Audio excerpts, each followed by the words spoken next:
We recently spent a couple of weeks in the Indy metro, and one of the areas that we visited was Fishers, Indiana.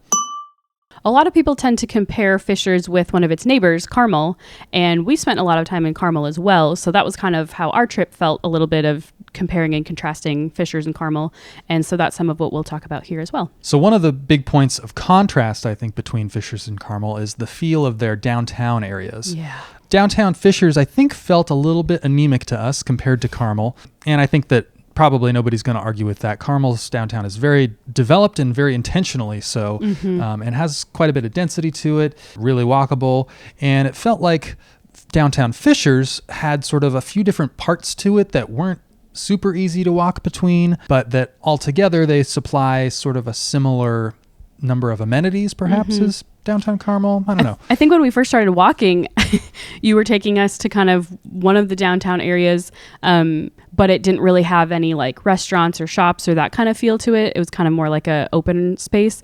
And I remember feeling, I think I said to you, like, wait, where's the downtown though? Like, you're like, well, we're in it. It just kind of left me feeling like I was looking for a little more. Yeah, I think what you're talking about is around like the amphitheater and everything, where they do a lot of outdoor concerts and stuff, which we didn't actually get to go to one of those, but it seems like a really great venue for that type of thing. There just wasn't a ton of stuff to do around it. It was like they had a lot of, and it seems like they're still building a lot of like civic buildings and stuff like that around this area, like City Hall and that sort of a thing, fire department, police department. And there were like a few restaurants sort of nearby in that little hub of their downtown area. Yeah. And it was kind of like neat aesthetic to the place, but it just wasn't, there wasn't a whole lot of people walking around because there wasn't that much to do or see there as much. There was also a little like splash pad area, fountains, splash pad kind of, I think it's kind of decoration, but also like kids could play in it kind of thing. So that was a neat little spot. It was like a cool area, but it just felt like if this is it feels like it's lacking. You know, is kind of how I felt. At least when you're comparing it to Carmel. Yeah, right. Carmel sets a really high bar for their downtown experience. But I feel like when I'm thinking of like a downtown, I'm thinking of kind of like a main street strip where there's like, you know, stuff, like whether it's restaurants or shops or coffee shops or ice cream places or things like that. And it just kind of felt like you never really hit a strip like that in Fishers. Yeah, that's true. Yeah, it felt pretty... Like there were some walkable areas, but it was like right next to a really busy road that had like tons of cars going by and stuff like that. Yeah, that didn't have a great vibe. Yeah, it just wasn't like a place you would, I really want to walk this street. This busy street. Yeah, it seems like Fishers has tried to work in this direction. Like the Nickel Plate Trail is kind of like similar to the Monon Trail in that it used to be like a railway and now it's been converted to like a pedestrian walking path. And that just in the last few years now goes through downtown Fishers.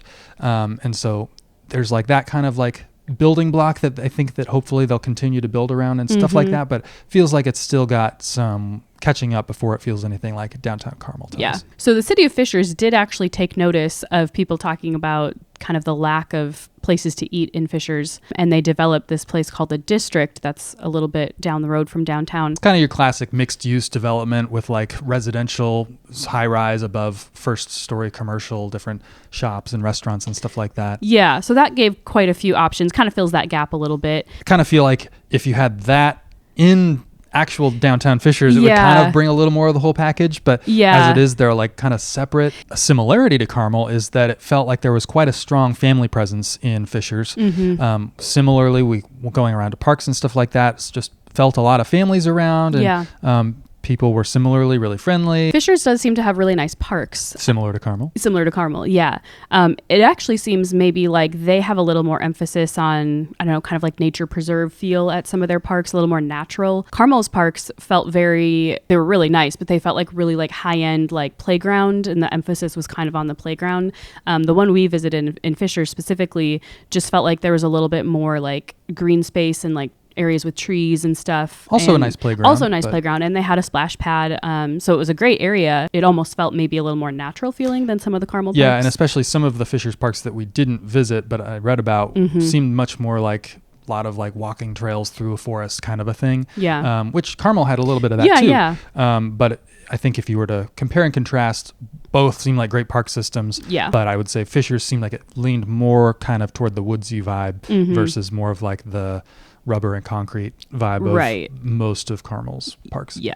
Another difference between Carmel and Fishers is that Fishers seemed a bit more affordable than Carmel, which I think it's still regarded as one of the more expensive areas of the Indy Metro as a whole. But when you're comparing to Carmel, definitely notice a nice bit of a discount there. I feel like when we were looking at like Carmel houses, it's like you can find some that were in like the 3s and low 4s, but a lot of them are going to be upwards of that. That's not where like the bulk of them are. And I feel like in Fishers, certainly you can go higher, but I felt like we found quite a few in that range. Yeah, a lot more options to choose from on that lower end of that price spectrum. I think with that too, I felt like you could notice a little bit more socioeconomic diversity in Fishers compared to Carmel.